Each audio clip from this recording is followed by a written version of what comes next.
Well, good afternoon, everybody, and thank you so much for being here this evening.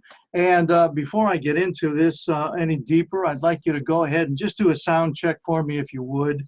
You have an ability on the side there to ask questions, and also, if you just give me a thumbs up or let me know that you're hearing me, oh, thank you very much. I appreciate that very much. So I just want to ensure that the sound is going out there to you. Good afternoon once again. My name is Dr. Robert Bartosh, and I am very pleased and honored that you are here to share your time with me, that I might share this information with you. And in this presentation, what I want to do is to talk about calming your anxiety, okay? Calming your anxiety. So again, I do want to welcome you and get into this a little bit deeper, because as we'll find out, this is a situation that's affecting far more people than would care to admit it. Okay, so without any further ado, I'm going to take me off the screen, and we're going to focus on what I have here before the screen, so that I don't create any more undue anxiety. Okay, all right. So with that, let's talk about anxiety here. You know, anxiety is a normal feeling for everybody.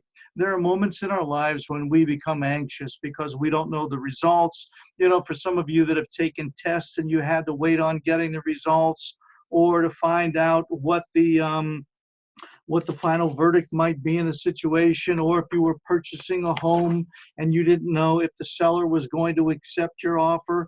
There's a lot of circumstances like that in our lives, and it makes us anxious. But what happens is this: in our stress-laden society, I mean, we are meeting ourselves coming and going.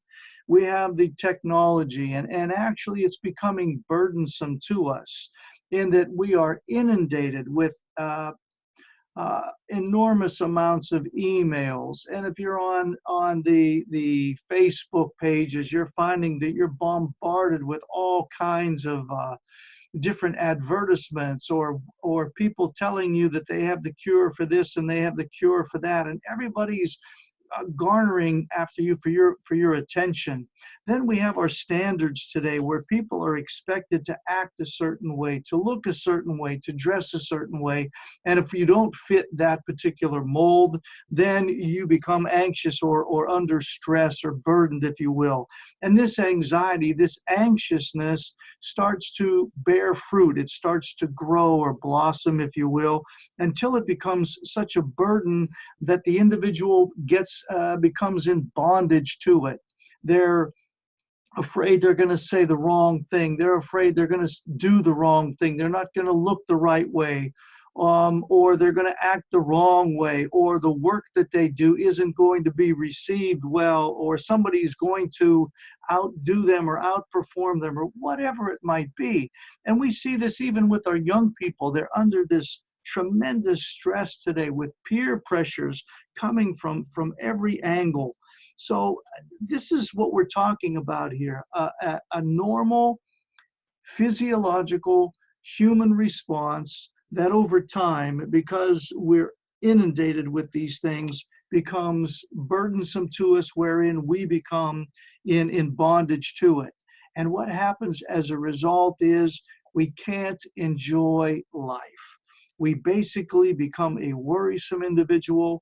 We become an individual that's looking every way that they possibly can in order to ensure that they're doing the right thing. And the bottom line is, the individual begins to live in fear. It's a perpetual torment in this bondage, and they live in fear constantly. They're never good enough. Well, anyway, I think I've made that point to you. But those of you that are accustomed to dealing with this anxiety, I know it's not going to come to as any surprise to you to know that it's one of the most commonly experienced mental illnesses, and that's what it is.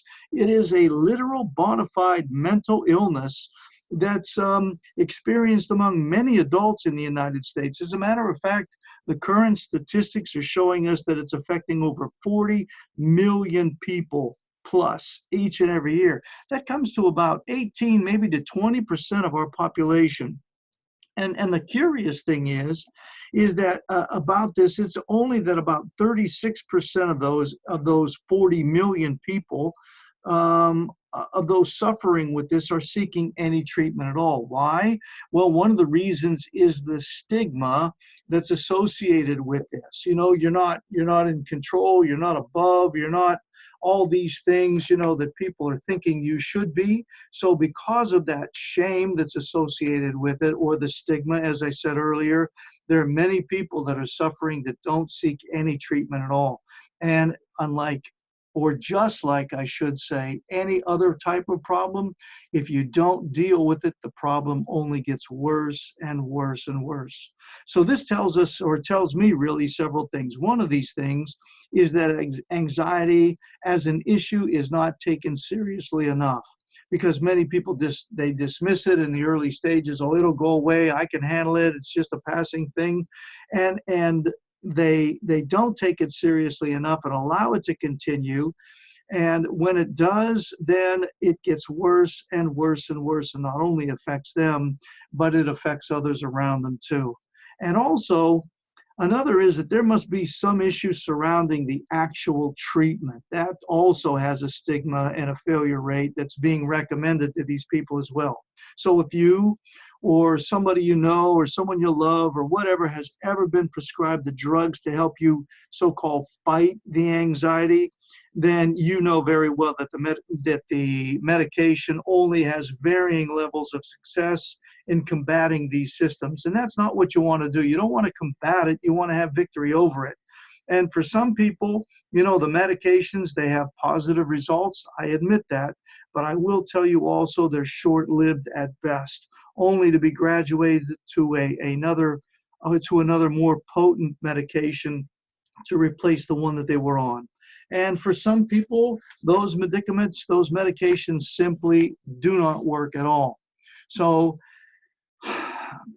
getting back to the stats, you know, 65%, that's six and a half, 7 out of 10 individuals that are suffering with anxiety in America, what they're doing is currently taking prescribed drugs daily, every single day, and they do it regularly. And it's very interesting to consider that this large percentage of people who take the drugs, given that the stats also show that only 10% of those that suffer are receiving adequate treatment, continue to take them. So what I just said was, out of all of these people that are taking the drugs, only 10% out of all the people taking the drugs ever are getting any benefit from them. And it's also worrying to consider that out of all the people struggling with anxiety and actually receiving the over-the-counter treatment, there is, with that also, there's a very, very low percentage that's effective as well. And with these medications, I would remiss if I didn't state that if you listen carefully to these drugs that are attempting to be sold to you via the internet or the television or the radio or whatever media it might be, many of those drugs will not only increase the anxiety for which the person is taking the drug, but it will also develop into depression as well. And that's one of the side effects that they kind of dismiss as quickly as they possibly can. So this only strengthens the suggestion that the solution is probably not pharmaceutically based. It's not in a drug, or at very least, the anxiety drugs aren't working, and they're certainly not for everyone. So now that we've covered that, let's get into a different approach here. This holistic health and natural remedy approach, which is gaining a lot of popularity. And I'm happy to say that, because people are becoming wise and they're becoming more discriminate, and they're becoming much more selective when it comes to their health. Now, holistic health, it's not anything new actually, but it is becoming increasingly popular because there's a globalized pharmaceutical companies, you know, they continue to dominate the medical industry. And there's a rising and increasing dissatisfaction with modern medicine. And it's giving a rise to the interest then of the different approach, which, as I said, is holistic health or natural remedies. But what is this in fact? Well, In our center, our approach is to take into account all of the varying aspects of the individual's life and the individual as well as potential causes and remedies to the disease, whatever it might be. Not just dealing with anxiety, but in every and in all situation. This means that all aspects of the individual's life, the physical, the mental, the emotional, the social, and this is a huge burden, the social. We even have young people that are being bullied, and as a result, they're committing suicide. I mean, this is the level to which this has risen. And not only the social aspect, but also the spiritual health of the individual. And all of these contribute to the overall well-being of the person. And so much of modern day healthcare, what it does, it focuses on attacking the illness. Well, we don't want to attack the illness. What we want to do is we want to identify the cause or the causative factors, of which there are usually many. And as we do that, then the solution will present itself. So that's the approach that we take. It's more a wholesome approach to creating and sustaining overall better health, being proactive, if you will. Now, there are a few imbalances of the body and the mind that can't be treated perhaps as effectively or quickly with what are called holistic remedies. And so for those that suffer from anxiety, that are being burdened, maybe they need what's called crisis intervention. And but as awareness of mental health issues like anxiety continue to spread, we're going to have individuals from all around the world, and what they're doing now, they're beginning to study the benefits of looking at the lifestyle instead of the lure of the prescription drugs. Now, I want to tell you, though, unlike debilitating diseases like arthritis, where you get these things, anxiety and depression, it's basically a silent enemy, and it's afflicting a lot of people, even unbeknownst to them. And what we've got to do is we've got to wake up, and we've got to see that depression is a national and it's a global epidemic. Just in the United States, as I said earlier, over 18%, that's 40 million people suffer with anxiety and depression, and that number is increasing at an alarming rate. So what you need to do is you need to be informed. And what I'd like to do is to show you some of the very areas where anxiety and depression may be coming from. And I want to tell you, don't let anyone ever intimidate you into stop looking for the causes of your illness, because that's where the solution will be found. You always want to look for the cause. And if you harness yourself with a doctor, make sure that is their mantra as well. Make sure that he or she is going after the cause and not just trying to be palliative and deal with the effects. All right? Because life is much too short, and it's time to take the reins by the hand, and you need to get cracking, because life is as a tiny vapor. It's a drop, and it appears for an instant, and then it's gone. How many of us on at a certain age can look back and say, gosh, I don't know where the time flies. I don't know where it went. So the bottom line is, you don't want to waste your life, you know what I mean, spinning your wheels, so to speak. You want to find what the cause is. You want to get back to enjoying life to its fullest, because your body's fearfully and wonderfully made. It wants to be well. And if you want to get better and you want to bring happiness and joy back into your life, then you absolutely owe it to yourself to be absolutely certain that you have each of the following causes thoroughly checked. Now, this is due diligence, because your health is your responsibility. Now, one of the areas that I would recommend, especially if you are of the female persuasion, this is what you want to do, because so many times ladies are dismissed when they go to the doctors. They're just given one pill after another, and told finally it's all in your head, or you've got to learn to live with it, or they're given some kind of suppressant that just dulls them, and they walk around for the rest of their livelong days in a fog. They can't function. They're in a stupor. So this is what I'm going to suggest you do. Number one, I want you to know, and as my responsibility as a physician is to educate, so I want you to know right now that there are over 15, maybe 20% of the people that are being treated for anxiety and depression. The bottom line is this: they have a thyroid deficiency. Now, I got to stop there because you may have said, hey, wait, doc, I went to the doctor and they checked my thyroid and they said that, I'm healthy.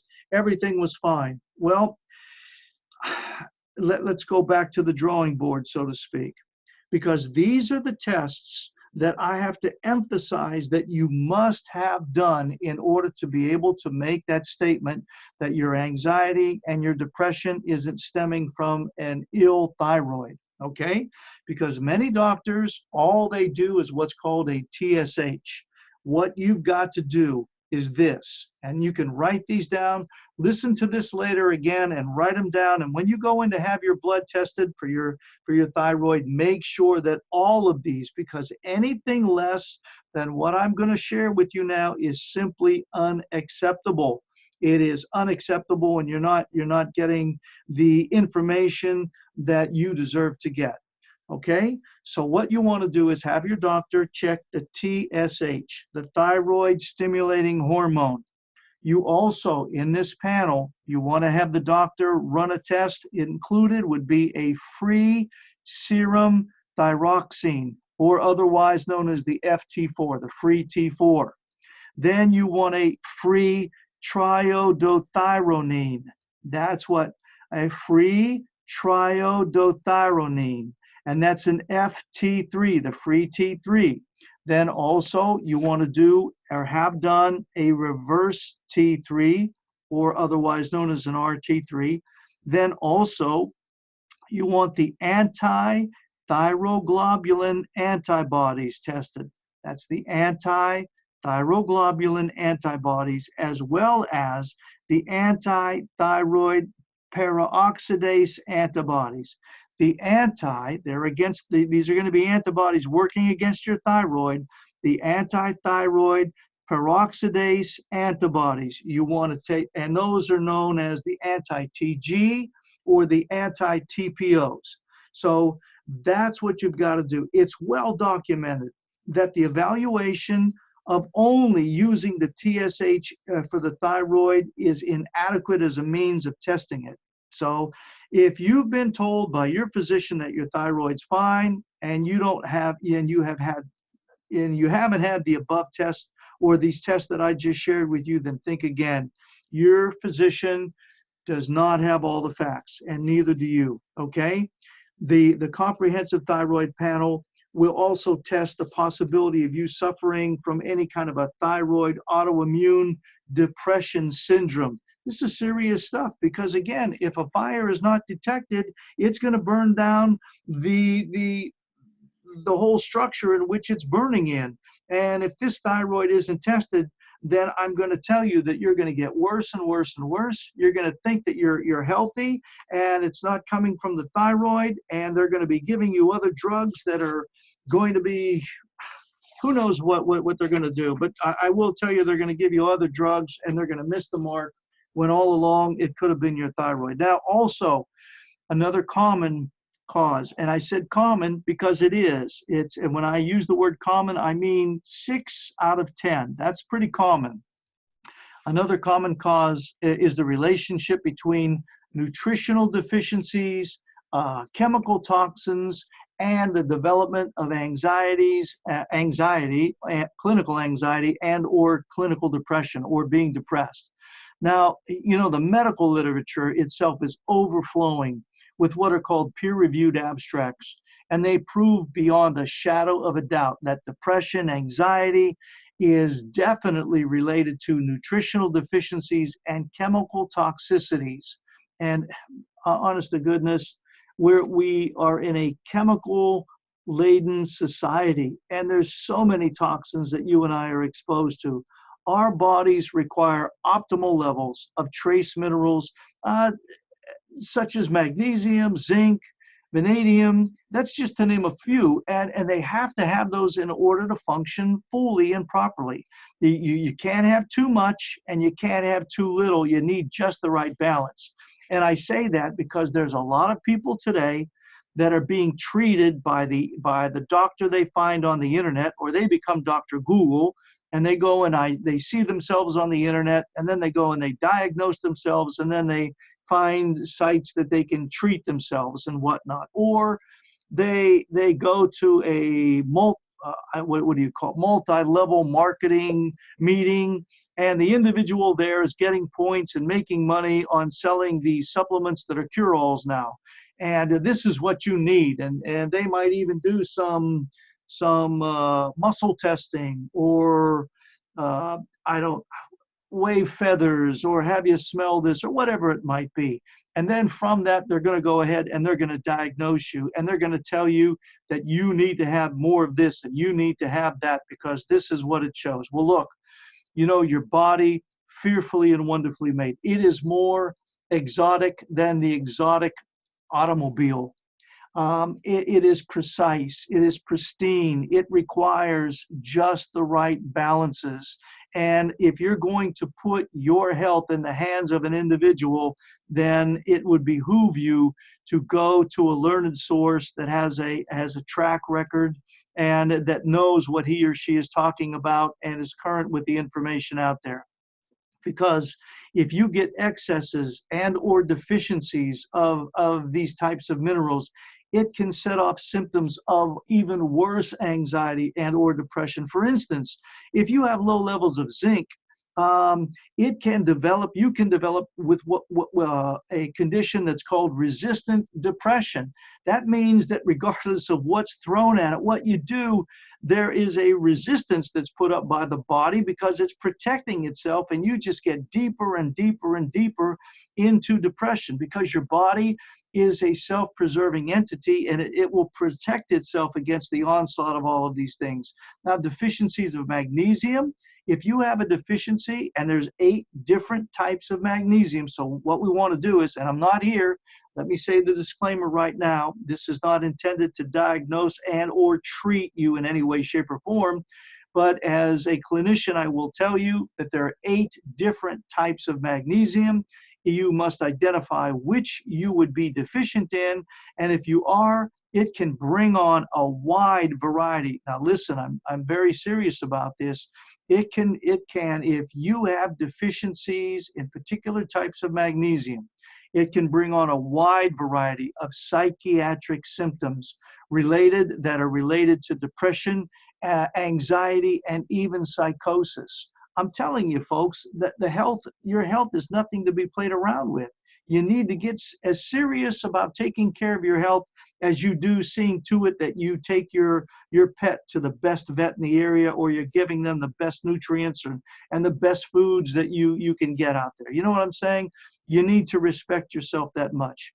And getting back to this point, research has revealed that there is a definite link between high levels of the mineral vanadium and even manic symptoms. So if you're taking a supplement that has too much vanadium in it, you can actually become manic. You can become a manic depressive.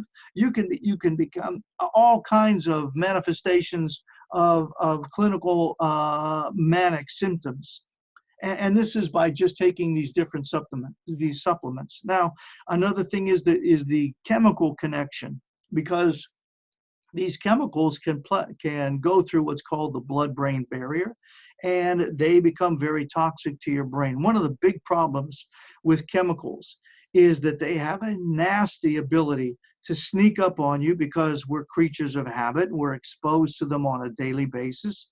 And when you least expect it, it can develop over time. And as they do, you can develop all of these symptoms that come out of the supposed, they come out of the blue, so to speak, when in fact they've been developing over time.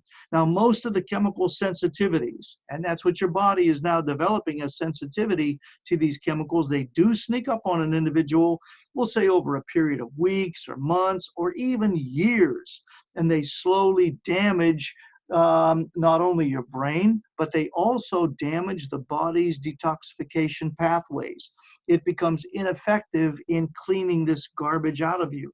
And it's not unusual for a person to experience really a sudden onset of depression. It just comes out of the clear blue. and they can do this. Listen, you can. It can happen when a person is remodeling their house.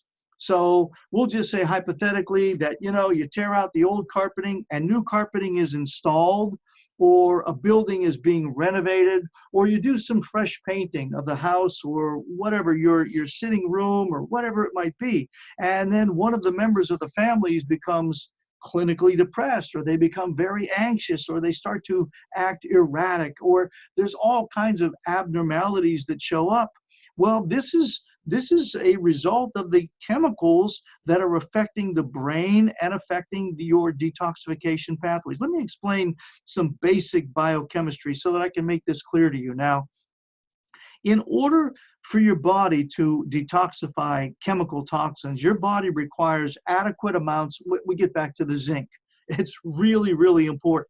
It requires adequate amounts of zinc. And zinc runs the enzyme that's called alcohol dehydrogenase. And it is this important enzyme which is responsible for detoxifying everyday home and office chemicals. I mean, the stuff that you are subjected to every day. Zinc runs the show, so to speak. And the most common chemicals that we find or are subjected to, they're found in things like our carpets, our home furnishings, whether it's couch or sitting chairs, or our bedding. At the office, copy machines. Believe it or not, the copy machines, the secretarial whiteout that you see the individuals using, or commercial floor cleaners, at-home polishers, waxes, glues, adhesives. And all kinds of other common household and office surroundings. It's a chemical that, if you look in many of your cleaning products, many of the materials, if you look on the labels, if you look on those labels, you may see a chemical that's called trichloroethylene, okay? Trichloroethylene, all right? So that when you see that on there, you don't have to know how to spell it, just verbalize it, okay? It's trichloroethylene. All right, and I'm not being condescending. I'm just wanting to convey this to you, to communicate it to you, so that when you look at your cleaning products, if you hear something that reminds you of the word I just said, then you are literally, over time, you are poisoning yourself. And I will say this emphatically: you are killing yourself.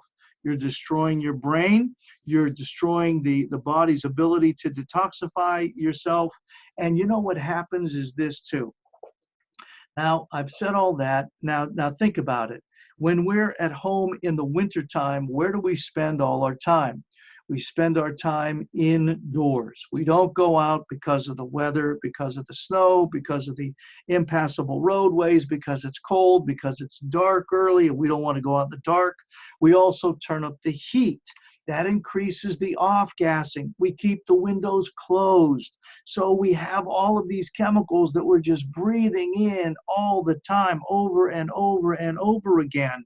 And you see that trichloroethylene, that can cause depression. When you're exposed to this chemical, it's likely that, you've either inhaled it or you may even have absorbed it through your skin. That the bedding, or you're sitting on a seat, or you're wearing it in a clothing that's been sprayed, dry cleaned, or whatever, and it's going into your system here. And normally, this chemical, like most chemicals, is going to be neutralized by your body, because your body, as I said, and I know it sounds trite, but I'm as serious now when I say it as I was earlier. Your body's been fearfully and wonderfully made, and it's a self-preserving, self-cleaning entity. So it's always cleaning itself out, or attempting to do so.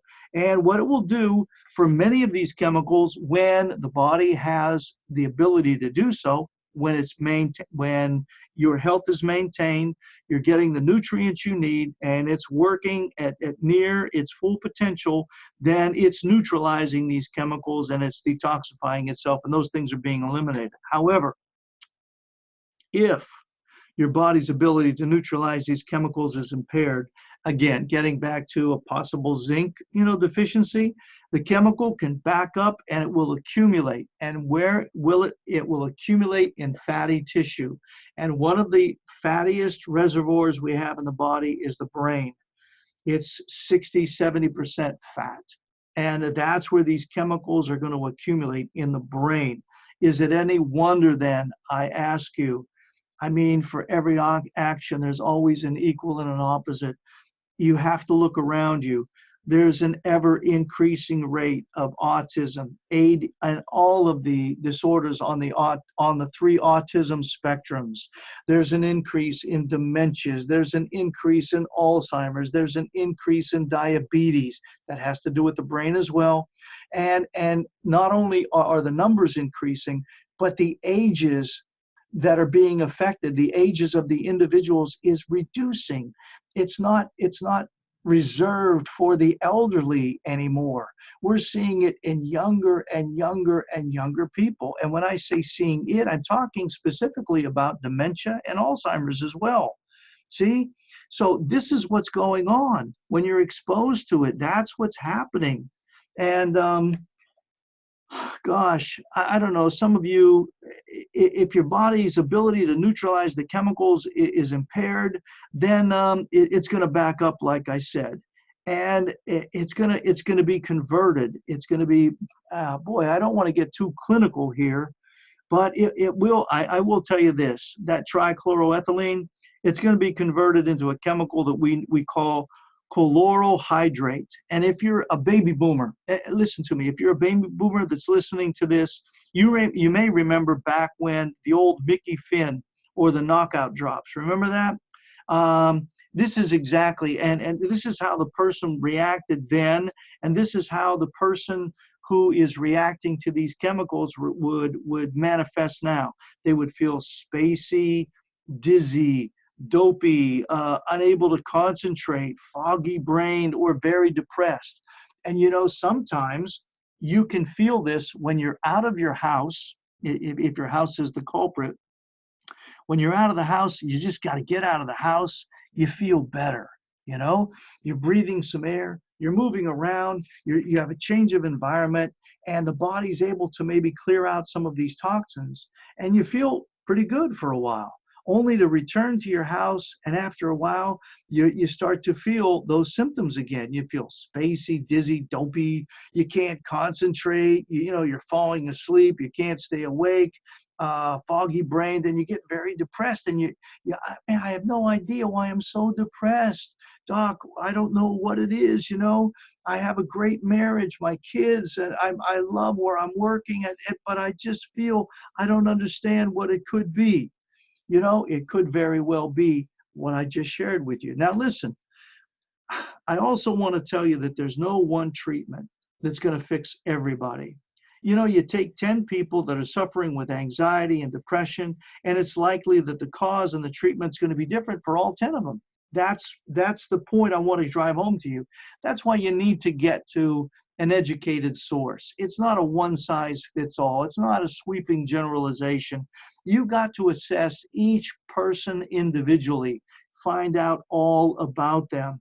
Because with that in mind, what you've got to do is you got to be certain that you're dealing with what's causing the problem in the first place. You might very well be suffering from a zinc deficiency, which would interfere with the body's ability to effectively eliminate the chemical off-gassing from your new carpet. Or it could be something else. It could be a thyroid that's struggling, or it could be a magnesium that's deficient in your system. All of these things, again, what works for one will undoubtedly, and I've seen it over the years, it'll undoubtedly fail for another. Even people in the same household. I have had different treatment protocols for people that have lived together for 40, 50, 60 years of marriage, and they're suffering the same things. They have anxiety, they're depressed, or whatever it might be, but the protocol that we create for the one individual may be totally different for the other individual, because they're different bodies. They're different bodies, okay? So what you've got to do is you got to look at the cause here.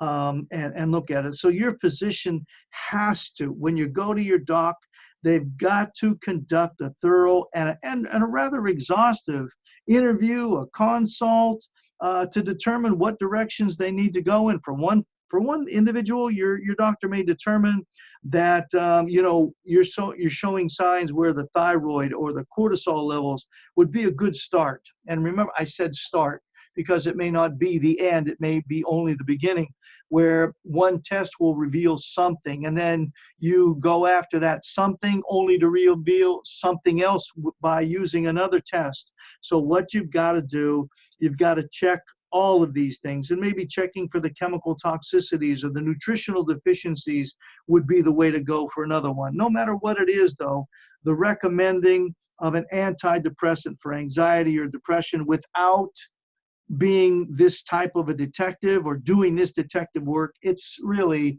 in my estimation, in my opinion, humbly, I would say to you, it's not acceptable. It's just not acceptable. So look, like I gave you that stuff about the going to your doctor with the thyroid.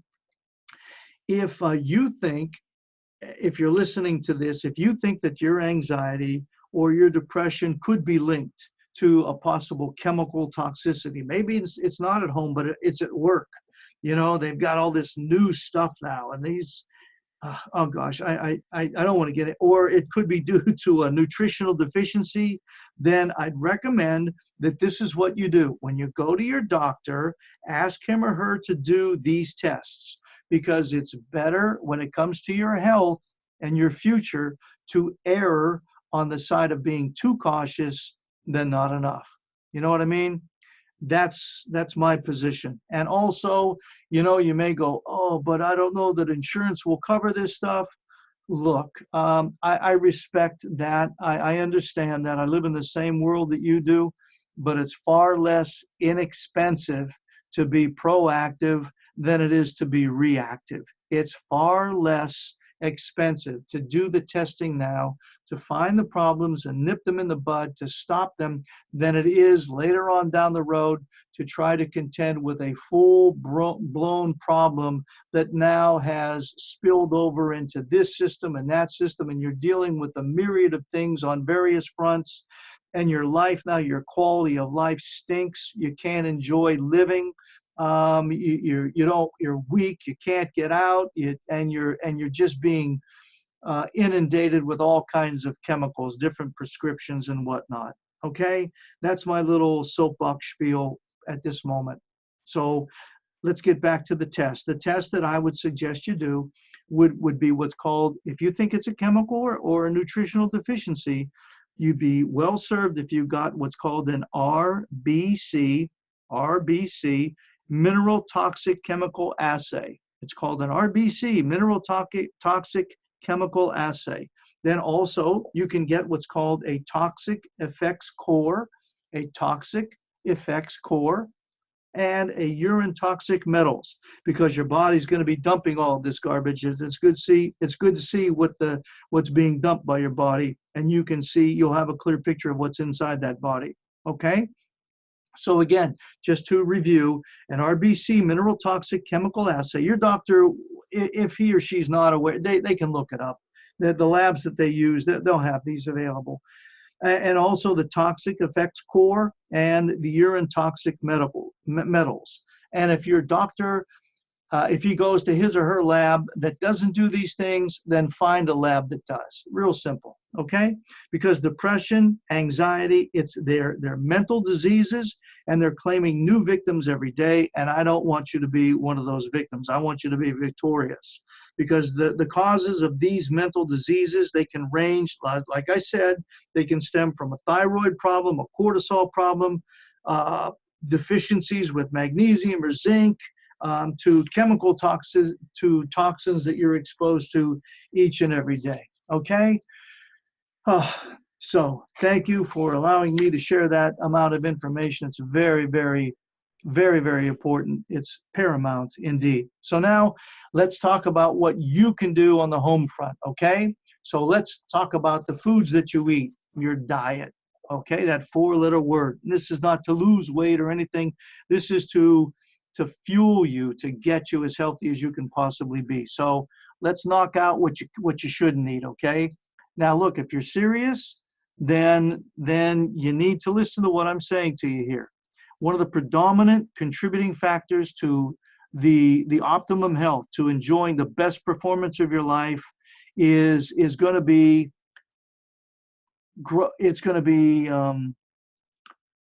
controlled by you, by the foods that you eat. You got to eat foods that are right in order to promote the healthy body that you're after and the mind that you're wanting to live with. See, you've got to do that. It's really the key to achieving balance, not only, like I said, in your physical health, but more importantly, as we age, in our mental health as well. And in terms of anxiety and depression, there are certainly foods that we can find that will accentuate, that will actually make the symptoms worse. And there are going to be foods that are going to relieve you. They're going to make the symptoms reduce and even, go away to some extent. Now, this depends, of course, on the severity of your symptoms and also the person's physical health. And I say that because you've got to take all these factors into consideration. Because, my Bible teaches me that if you affect one member, you affect all the members. So if you are being affected in this system, in this expression where you're experiencing anxiety and or depression, then I can with certainty tell you that other systems of your body are being affected as well. So what we've got to do is we've got to look at the overall physical health of the individual, okay, in order to definitely and specifically recommend what foods are going to aid you. But generally, overall, these are some of the foods that increase the severity of anxiety and depression, okay? So some of the foods are this. Caffeine is one. And I'm going to stop here for a moment because I promote a caffeine drink, a coffee. It's a coffee that I believe, in my exhaustive, and I'll say that unabashedly, my exhaustive research, it is, in my clinical opinion, the best coffee that's out there. And believe me, when I teach the doctors and they go back and they treat their patients, I better know what I'm talking about, and I'm obligated to tell the truth. These coffees are the cleanest, purest, no chemical. We don't want to add chemicals, right? We don't want the chemical toxicity. We don't want to deplete your body of any kind of nutritional deficiencies and whatnot. So this is a little commercial, I should say. Most of the coffees out there are dirty, they're toxic, and they're high in certain chemicals that will exacerbate. They worsen the anxiety and or the depression. So look, if you want to find out what a good coffee is, contact our office. We'll be more than happy to share that with you. But again, caffeine is going to worsen the severity of the anxiety and the depression. Refined sugar, all your sugars, and there's even some fruits, but the sugars primarily, all of the refined sugars are going to worsen it. Hydrogenated oils, and I won't get into what they are. Man-made oils, I mean these hydrogenated, these trans fats. All you got to do is think fried foods. Think vegetable oil, canola oil, peanut oil, corn oil. What else is there? Safflower oil. All those are garbage oils, junk oils. Just think of fried foods. And then fast foods. All these foods worsen anxiety and they worsen depression. And the high sodium foods, if you do these these microwavable foods and the fast food, they're loaded with a lot of sodium. And also the trans fats that I mentioned earlier, the processed foods, the box, the bag, the can, all those processed foods. And the soy foods, a lot of your condiments, they have the soy in them. It's garbage. It's junk. It'll worsen it. And even alcohol, many of the alcohols that people drink, they're cheaply made. Oh my gosh, some of these alcoholic beverages, they're supposed to age, the beverages. And what they do is how they age them, because they want to market them. They want to sell them. And the more they sell, the quicker they sell, the more money they make. So they age them with formaldehyde. It's an embalming fluid. I'm telling you the truth. Now, this is the paradox here. Is that All these foods, there are some people who eat to escape. They eat to escape this anxiety, or they find their solace in the refrigerator. That's my best friend. You know, the box there in the kitchen, I open it up and he feeds me, and I feel so good when I eat the chocolate. And oh my gosh, the ice cream and all this and that. And they start to binge. Isn't that amazing? It's a negative reinforcement. It fuels it, it feeds it, it just makes it worse and worse and worse and worse. See? And we are creatures of habit.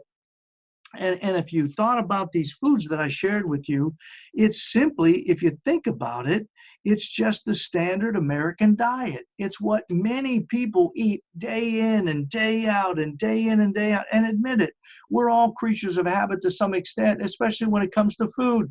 If you go to church, after you go to church, you go to a particular restaurant and you order off the menu, you usually get the same 1, 2, or 3 things, boom, off the menu, because that's what you like. On Monday, you know, mom cooks and you eat that meal. Every Monday, we look forward to having that. On Tuesday, guess what you have? You have the leftovers, or maybe you have a different dish. And then on Wednesday, you might go to church or you go out, whatever, the social meeting, and you're getting my point. And on Friday, it's pizza night, or it's, you know, you've been on a diet and now it's splurge night. So you get to go out with your buds and your social friends, and you're imbibing in this and you're eating there, and you know, oh, I can have my treat, my desserts, and I can do that and do that. But you got to look at the quality of the foods that you're eating real foods. But anyway, it's the standard American diet. It's loaded with man-made fats. It's loaded with those stinking trans fats. It's loaded with sugar, sugar, sugar, sugar. And though this list that I gave you seems very, very, very small indeed, it basically covers the major gamut, you know, of what most people are doing. And then they wonder why they're not feeling better. Why am I so depressed? Oh, let me go get something to eat. And boom, this is what happens. Okay?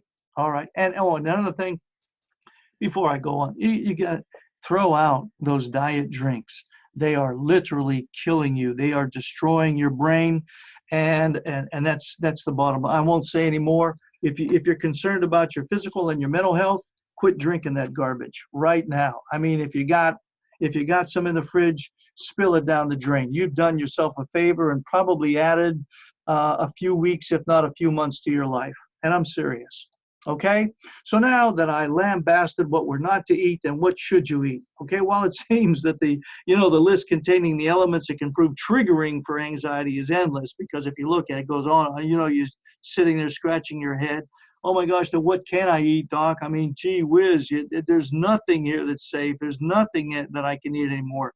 Well, I'm here to tell you it is possible to eat a healthy, balanced diet that's also going to help to calm your state of mind, and also it's going to help to repair the damage to your brain.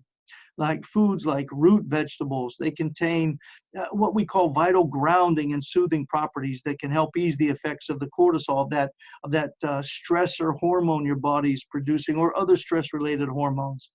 And you need to eat foods that are rich in the B vitamins and antioxidants and the omega-3 fatty acids, because the omega-3 fatty acids, they're vital. They're absolutely critically essential for your brain to function properly, and for it to function properly in its release of various hormones. And this is one thing that we check in our center, and I would recommend that when you go to your doctor, whoever it might be, ask them if they do the ratio checks of your omega fatty acids, okay? Because there's various ones and they have to be in the right ratio. And honest to goodness, I've got to tell you from my clinical experience, I have been amazed, you know, at just how fearfully and wonderfully made the body is, because I have tested individuals, and I'm in all seriousness, by the test results that I saw, according to the clinical research, they should have been dead, but they were alive in front of me. That's how amazing the body is. But we check the ratios, and then and then when you get your ratios checked, your doctor will tell you how to go about getting them in the proper proportions. Okay, all right. So anyway, some of the foods, we'll get back to what you want to eat. Let's see, wild salmon. Don't ever get the farm grown. Don't get those farm raised fish. Get the wild caught salmon. Nuts like walnuts, flax seeds, very, very good. Chia seeds. Those are some very good seeds to eat that'll help you out. And they have a lot of benefits as well in reducing your anxiety or the awareness of depression. They'll make you feel better just by eating a few nuts, just a few of those things. Also, as you see on the screen, the blueberries. Oh, these are my faves. I mean, every day, never get tired of eating those things. They are nutritionally dense with a lot of antioxidants, a lot of great benefits to you and to your brain.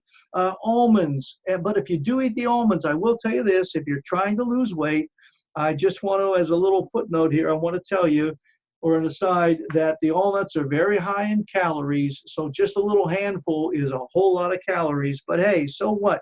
You're going to feel better by eating them. You're going to be more active. You're going to have more energy. That means you're going to get out and walk. You're going to get out and exercise. You're going to get out and do stuff because you're going to feel better. You're going to want to live. So yeah, a few walnuts or almonds here and there, day in, day out. Why not? Spinach, broccoli, spirulina. We use this here. It's a blue-green algae, and we want to get it into the person as quickly as possible. But spirulina is another good thing. Raspberries.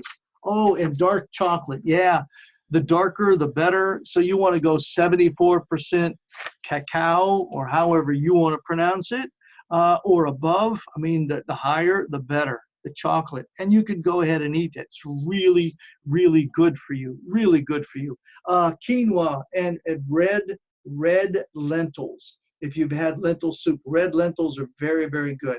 So, as I was saying about the spirulina, many of these foods fall into what we call, as a nutritionist, or which I am as well, we call them superfoods. And it's a term that we use that describes foods that are simply, they contain really high levels of beneficial nutrients and minerals and vitamins in proportion to their composition. So it's a little bite can give you a whole lot. That's another way of saying it. Just one or two blueberries can give you a whole lot of antioxidants, see? So the more you eat, the better off you're going to be. And they're an excellent source of reducing these anxiety or depression associated type of symptoms, all right? They are definitely nutritionally dense foods. So those are some of the things that you'd want to go ahead and do. And also, I mentioned the B vitamins, okay? B vitamins are some of the most happy hormone-inducing foods of all. They call them the stress vitamins, right? Eating foods that are rich in these vitamins are going to assist you in almost immediate relief of any kind of anxiety or depression you might be experiencing. Green vegetables like asparagus, spinach, avocados, great. Put them on your salads. They're just, or even on your sandwiches. Slice them, put them on your meat sandwiches. They're some of the foods that you can include in your diet, and they'll help you to combat the effects of those high levels of that stress hormone called cortisol. Now, the B vitamins and folic acid, they can also be found in beef, chicken, leafy greens, your legumes, your oranges, and there's other citrus fruits as well. You can find them in rice, nuts, eggs, great source of those things. Eat it liberally, folks. Don't worry about it. You're going to feel better. You're going to burn off more calories. You're going to be more active and engaged in life. It's going to be wonderful. Now, let me say, what do I want to? I want to tell you, though, that the effects of the B vitamins, they will vary on the level of the anxiety for which the person is experiencing. Someone who is experiencing acute anxiety, for example, you may not experience much success with the B vitamins as someone who only has a milder form. But, it's definitely worth trying, because there are a lot of supplements out there you can go and get, or you can get them from your clinician. And your B vitamins are water soluble. That means whatever the body doesn't use, it's going to dispose of through the urine or whatever. And they occur in actually 8 different forms. You got, let me see, B1, 2, 3, B5, 6, and 7, B9, 10, 11, 12, B17, they're all necessary for proper brain function. And if you are deficient in those particular vitamins, like the B vitamins, you may be experiencing fatigue or headaches, nervousness, irritability. Again, the bouts of anxiety recurring, cramping even. A lot of people think it's got to be potassium or magnesium. It could be a deficiency of the B vitamins. And also the tingling in the hands and the feet, even nausea. Those are some symptoms that you might be experiencing if indeed you have a deficiency of the B vitamins, okay? Okay. So let me go on to traditional Chinese medicine. And I include this because I practice Chinese medicine, and I have since the beginning of my practice, as a matter of fact. I use it quite a bit for different conditions and whatnot. And more people are becoming aware of Chinese medicine. And it's one of the most deeply rooted and effective traditions going back in mankind's history. You know, the origin, the ancient Chinese herbalists, they relied on nature and their own understandings of the human body and their mind in order to prevent and to cure diseases. That's what they did. And their focus in Chinese medicine is on the prevention of the onset of disease. And that's where I see it affects my patients most directly. And it's been very, very powerful. However, this is not a cure-all, and it's not a standalone. You have to understand that as well. See, you just have to do that. But when you put all the pieces together, because a lot of people think that if they just do one thing, it's going to clear out the problem. And the problem is a result of a lot of different influences. Patients often ask me, well, how do you think this happened? And my answer has always been, well, everything that you've done, everything has an effect on us to some degree, some more, some less, but all have an effect on us. So what we want to do is to go back to living a balanced lifestyle. And you can do all of these things. You can eat the foods I told you, or not eat the foods I told you not to eat. You can do other things as well.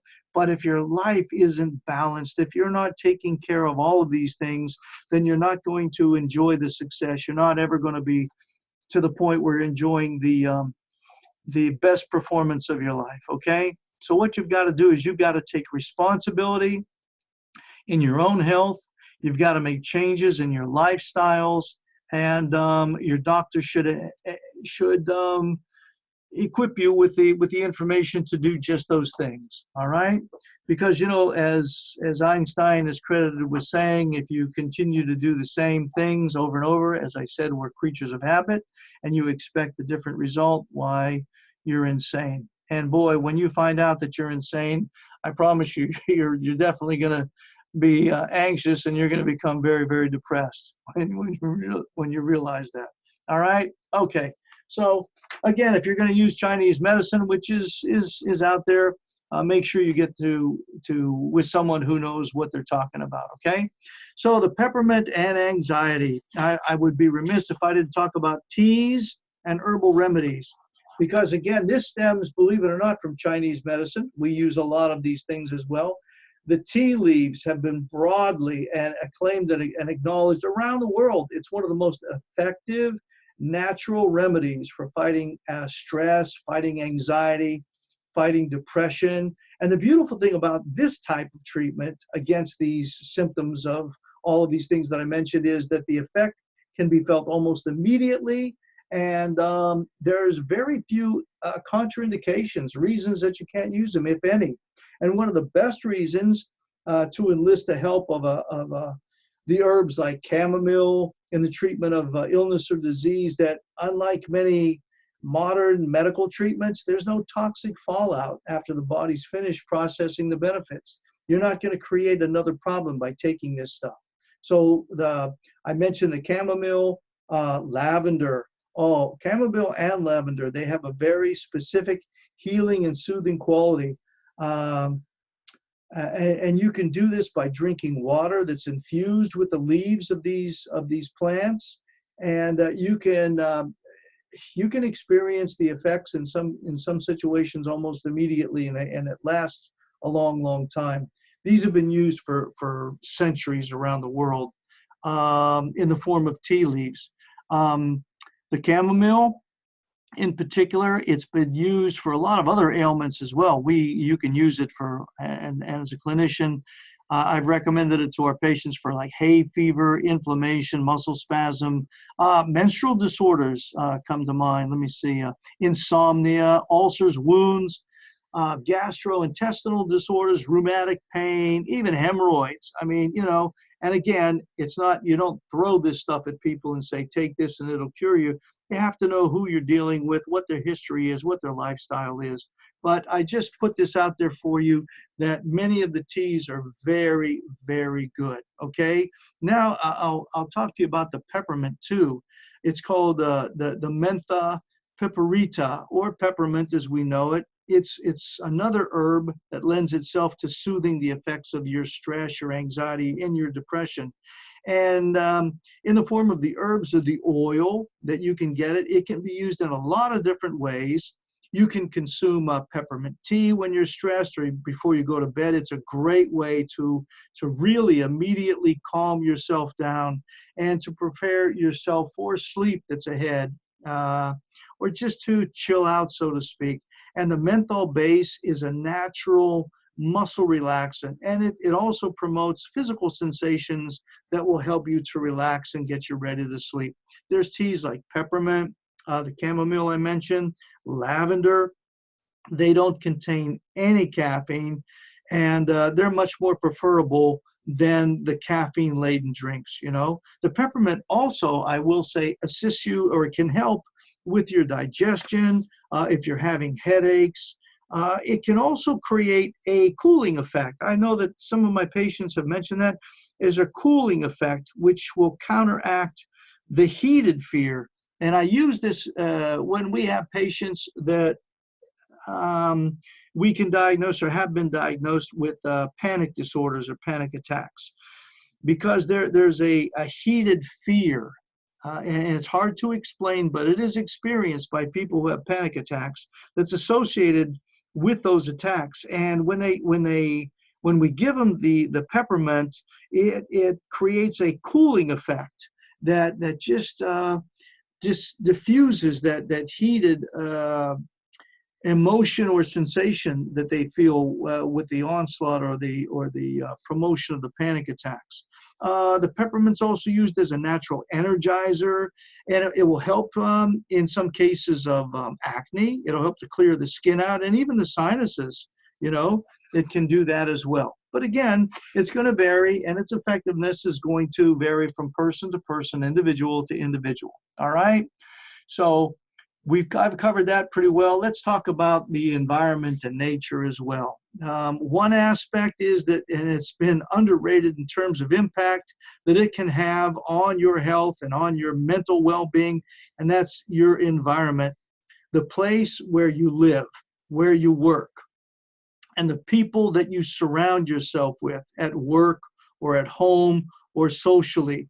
They are contributing factors to heightened levels of your anxiety or your depression or whatever, or your stress. The trouble is that many people who struggle with these stresses, these anxieties, and these depressions, they neglect to consider the effect that the environment has as a factor that contributes to their suffering. So they never recognize it. But you've got to see these things, okay? That's why it's so important to go to a practitioner that will sit down and find out all of these different aspects, because it makes sense that what we experience externally is going to impact our senses and our quality of being internally, our happiness and how we process it. And that's why it's so important. It's said in the Bible that bad company corrupts good morals. Well, let me just use that train of thought for a moment and say that, when you're around a lot of negativity, and it brings you down, really it does, unless you are strong and you just forward through it.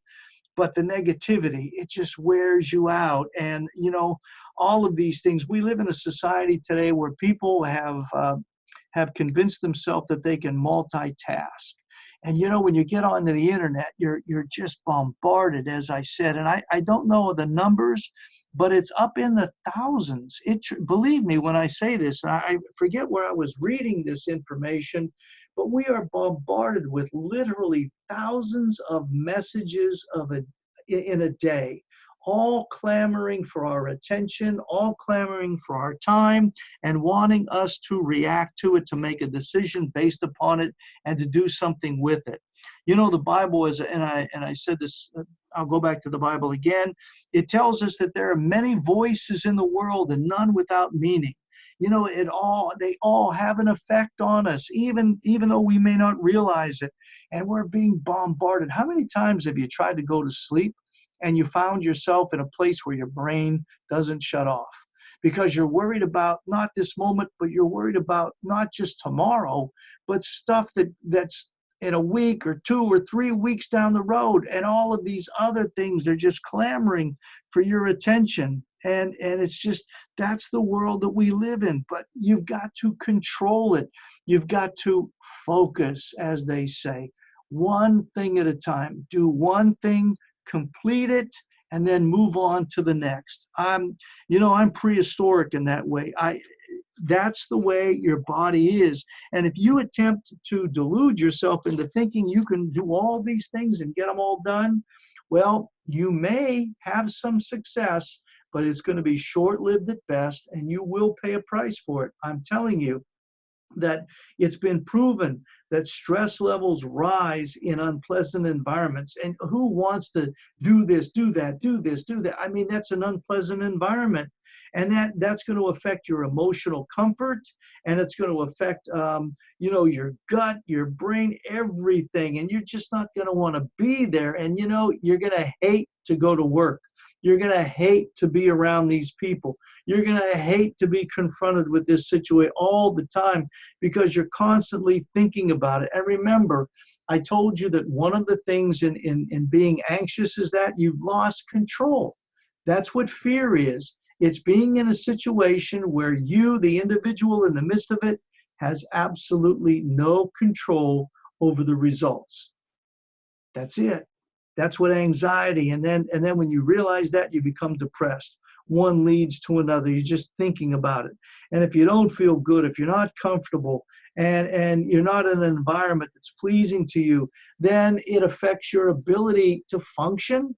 It affects the product that you're attempting to produce. It affects your social interaction with your spouse, with your loved ones, with your friends. I mean, you become miserable. And you realize you're miserable and you don't want to be around. You don't even feel at home in your own skin anymore. You don't even like yourself. You see where this goes? And what people do is they want to escape it. They want to escape themselves and the environment they're in, the life that they're living. So they turn to a drug or they turn to a substance and whatnot. Well, that's not the answer. The answer is going back to the beginning, finding out what's causing it. And then when you do, making some changes, right? Okay, so in doing that, let's talk about the essential oils or the aromatherapy.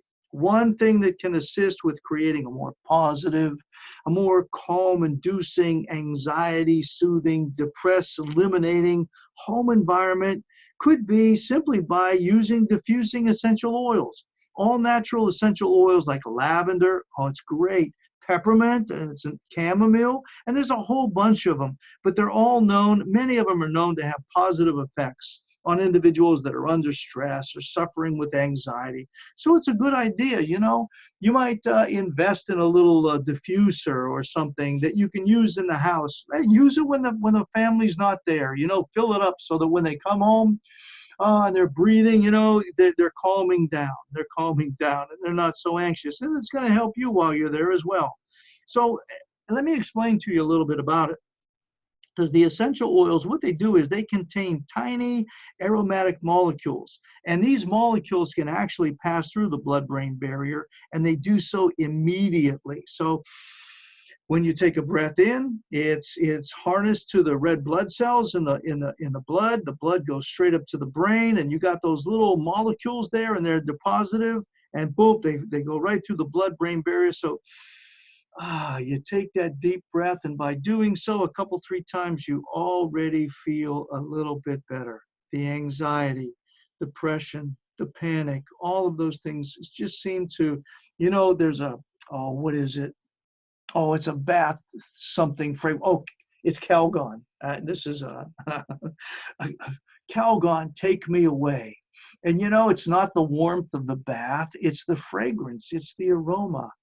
And you see, just lay back, and it's soothing to the body, that warm water, and you smell it, and oh my gosh, it's so relaxing, and you forget about what you were worried about. So this is great, because this is not anecdotal, this is for real. Lavender, as a matter of fact, is known to affect the central nervous system directly, which is associated with your sensations and the intents of the anxiety and the stress that you feel.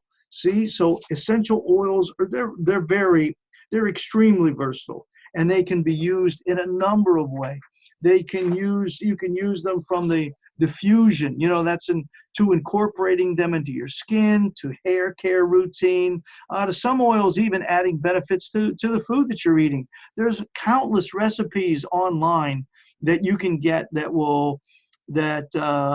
help you to be creative with your oils, and the effects and the uses are just as broad, really.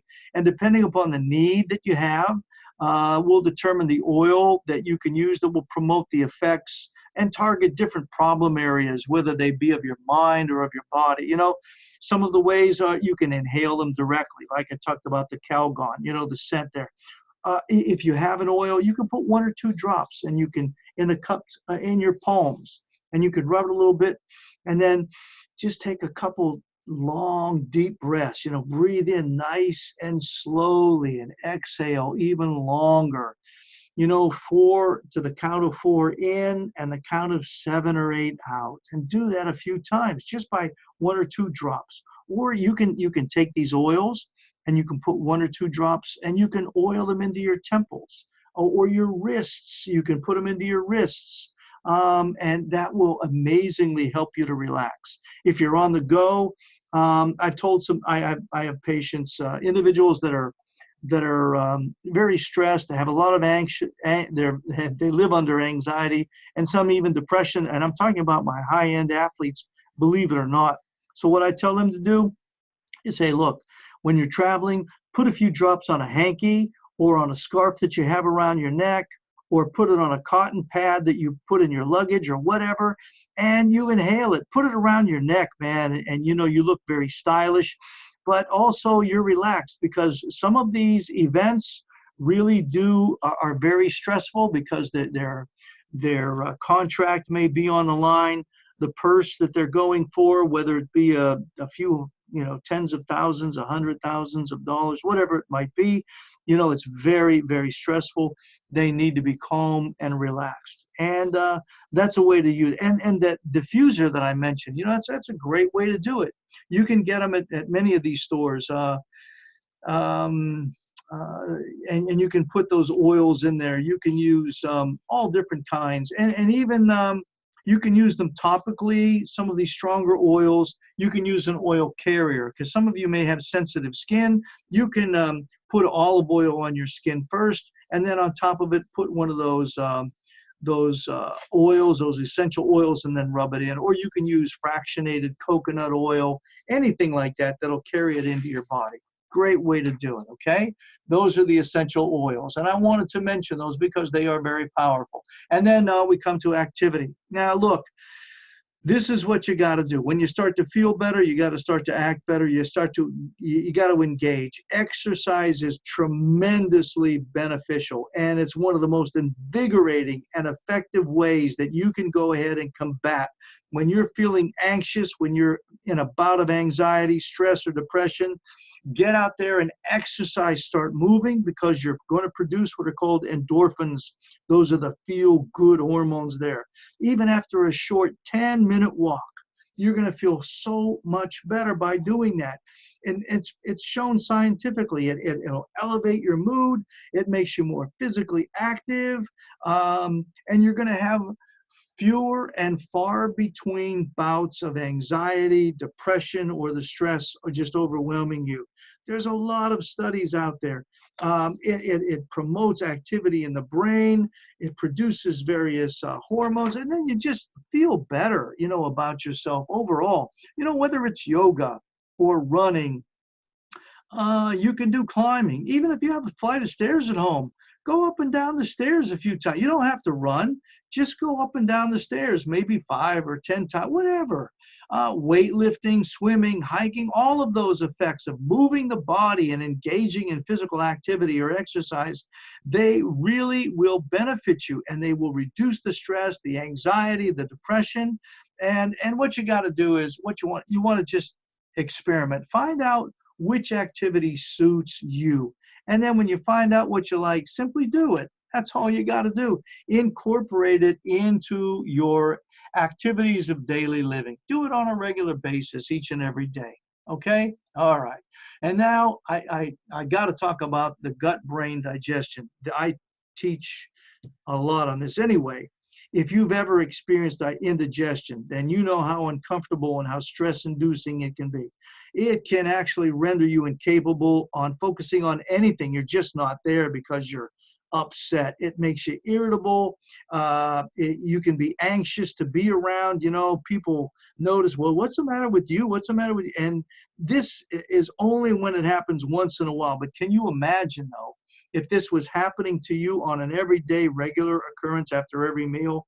So, I talk to people that suffer with celiac disease, and those are the ones that are going to be familiar with this in particular. But even if you're not, if you don't have the disease, we've all experienced that kind of discomfort. The negative and the bad moods that come with it, that result from a period of indigestion. You just don't feel right, and you've lost that love and feeling, so to speak. That's why it's so important here to understand that. And there's a theory that the gut bacteria are intricately and intimately linked to our brain via the nervous system. And I know this for a fact. I teach on it. Anyway, the gut microbiome or the probiotics that you folks have been told about, it's really important. But it's going to be affected by the foods that you are eating as well as the foods that you discontinue to eat. And by doing that, your body's going to be able to promote those microbiomes, those probiotics once again, and that's going to benefit you as well. So eating clean foods, eating organic foods, eating fermented foods, those are going to help you in restoring a semblance of a healthier gut. If you want the heavy-duty commercial grade, then what you've got to do is go to your clinician and see what he or she has to offer so that they can seed the probiotics back into you, the prebiotics and the symbiotics as well. Okay? But that's a start for you in the foods that you're eating. Also now, the flow state and the creative anxiety relief. Now, in days past, we used to have what were called aha moments. I like to call them, in my life, I like to call them Einstein moments, where I have a moment of brilliance. I really do, and I'm not being facetious here. I can be thinking about something or going along. I'm preparing a class that I'm going to teach, at another symposium or whatever. And I know that my audience is going to be these type of doctors, and this is their forte. This is their focus of attention. This is my subject. And I'll be going along, and all of a sudden, I'll have a burst of brilliance. I'll have what I call my Einstein moment, where I can't write fast enough. I can't put down the information quickly enough for fear of losing it. There's a burst of brilliance. I mean that. And I'm having, and you can have them more and more and more when you are focused. When you're focused. Look, when you are one of those that thinks you can multitask, you just can't do it. And you won't be experiencing what's now called the flow state, where all of this stuff, it just comes out of you, and you start writing it down, or you start getting these ideas, or these new visions or these new goals, and you start boom, boom, boom, boom, boom, boom, you have it, you know. They're just few and far between. People aren't experiencing those anymore. And it's because of all of this technology that we have, as I talked about earlier. So what you've got to do is you've got to unplug a lot of this stuff. Just do one thing at a time, you know, to find your flow, if you will. And you can do this, you know. How many times have you tried to read a book or read an article and you can't do it? You can't finish it. Or if you do, you don't know how you got to the end of it and you have no idea what you just read and you got to do it all over again. That's because your brain is firing all over the place, you know, thinking about this, thinking about that, or you're drifting into this or drifting into that. What you've got to do is to start to retrain. You've got to go back. And this is what I recommend you do. You want to start reading a book. It's a lost art. Really, and I say this because I study I'll tell you what this is the research. This is what I'm sharing with you. I'm sharing with you clinical information here that I share with doctors. But reading increases your ability to focus. Yes, the more you do it, the better at it you'll become. It's an action, it's an exercise of your brain that will increase your ability to focus. See, we live in a world today, and it's been said by the marketers, if you don't catch the person's attention in the first 3 to 5 seconds, you don't get them. That's it. It's amazing. You know, this statement, it's an indictment against us, you know, of how flippant and how shallow and how excited, how stressed we are, in that if you don't get my attention within 3 to 5 seconds, you've lost me. That's why these people don't read anymore. It's the videos they've got, and you've got to get their attention in the video within the first 3 to 5 seconds. If you don't, even that is an exercise in vain. That's where we are today, you know, and we've all been affected by it to some degree. You see people, guys, will sit there with TV controllers and they boom, boom, boom, boom, boom, and they're going through the TV. How in the world do you know what the show's about if they aren't hooked in the first few moments that they pushed? After they push the button, they're off to the next station. I'm telling you the truth. So how do you get back to it? Well, this is what you want to do. You want to go back to reading. Read a book. You read a book, make sure your husband or your wife reads a book, make sure your kids start reading a book. You're making an investment in their brain for the next 50, 60, 70 years. I'm telling you, their brains are being stolen from them. I'm very serious about that. But start reading, because it will increase your ability and their ability to focus, to pay attention. And that, and because and it's the principle here of that Einstein moment, that burst of brilliance or the flow state. It's that the more we engage, the easier it becomes to assess it. See, and the more you do it, the easier it's going to become. And now, and the more creative the individual is going to be, they're going to stimulate their imagination. Remember, reading a book, you had to create your own pictures, your own cinematography. You had to create, everything was created in your mind. You could see the people you were reading about. You could smell the flowers that they were describing, or the countryside through which they were riding, or it was a hot, sultry day in Kansas, and man, you could feel the heat. You may have even started to perspire because of it. See, you're engaging more of your brain. Gosh, this is a gold nugget I'm trying to give you here. And when you do these things, even if it's a simple book, it doesn't have to be any war and peace novel. You can start out with a simple book, and when you do that, I'm telling you, your brain is going to become stronger. Your imagination is going to become more vibrant. Your focus is going to become, oh my gosh, it's just going to become magnified. The quality of the work that you produce is going to become better. Your life is going to get richer. I'm telling you, and you're going to be able to enjoy life a whole lot more. I know this sounds corny, but golly gee, just challenge me with this one, okay? And tell me after doing it for a month, do it for a month, like every night, just a few paragraphs or whatever, a few chapters, increase it daily. Look, it's a muscle. Your brain's like a muscle. Exercise it. So put that demand on it, and at the end of the month, you let me know if your life hasn't improved all the way around and your relationships haven't improved. I'm serious. Challenge me on this, okay? All right. Now, the yoga and the meditation, I'm not going to get deep into that. I know a lot of people are into yoga. That's great. That's a thing that you can do. The mindful breathing is very good. Just pull the plug, do the breathing exercises, do the yoga. I'm not into the philosophy of the yoga, but you know, if this is the way it gets you to pull the plug and disconnect from life around you, then go for it.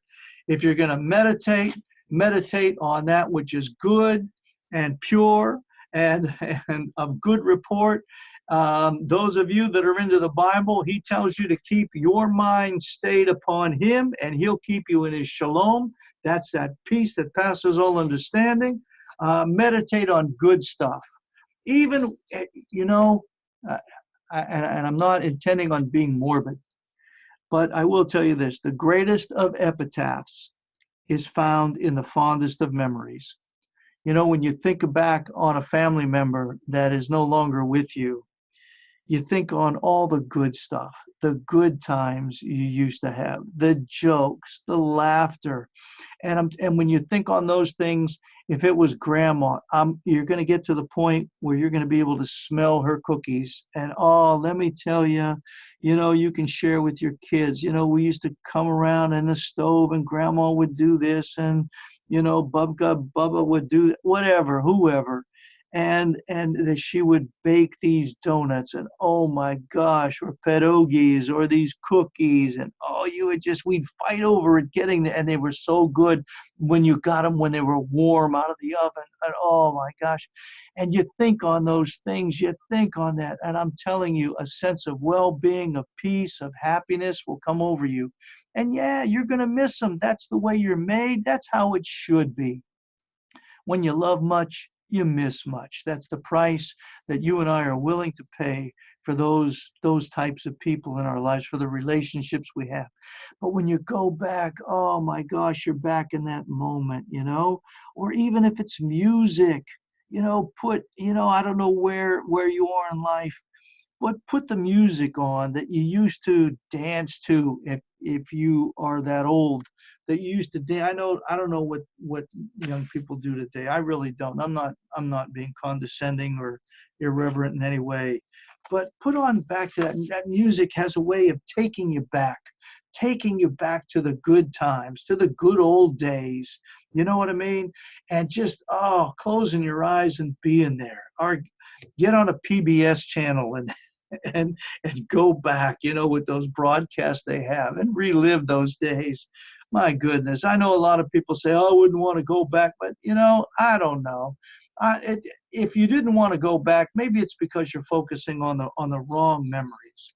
Go back and focus on the good stuff. Really, it'll do you good. But those are the places that you want to be, and the things that you want to do. Okay, so that's my spiel on the meditation, my recommendation for you, whoever you are. Okay, now we're almost finished, and we're almost at the end of this today, and I want to know, you know, maybe I've triggered some thoughts in your mind just by what I said. And let me ask you real quickly, how's it make you feel? If you're thinking while I was talking about your grandma, your grandpa, your husband, your wife, or whatever, or this person, and you were thinking on a good memory, I'm telling you, as you felt good for those few moments, you really did. You felt good. See, you proved my point, okay? So I hope you got something out of this that's going to be beneficial to you. I really do challenge you, and I hope you'll put me to the task and try to prove me. All right? See if those things that I've shared with you aren't going to be a benefit to you. And if they are, please share them with others. And if you know a person that's in the throes of anxiety or depression, or is overwhelmed with stress, or is in bondage to that, look, pharmaceuticals, let them watch this, for what it's worth. Let them watch this. Tell them about it. We're going to try to post this so that they can see this too. Okay? So that this will be a gift that'll keep on giving and giving and giving. Hey, again, I want to thank you. I want to thank you very much for allowing me to take this opportunity to share with you all of this information today. I know that this is going to be a benefit to you if you act upon it. And if there's any other additional information that you'd like or any questions that you might have, please, it's an open invitation. Please contact us. You can call us, you can email us, whatever. Get in touch with us. We're here to help you. This is part of our reason for being. We want to help you out, okay? So again, I want to thank you. Until the next time, and as always, you got to remain proactive in order to enjoy the best performance of your life. And may God bless you. Okay? Take care.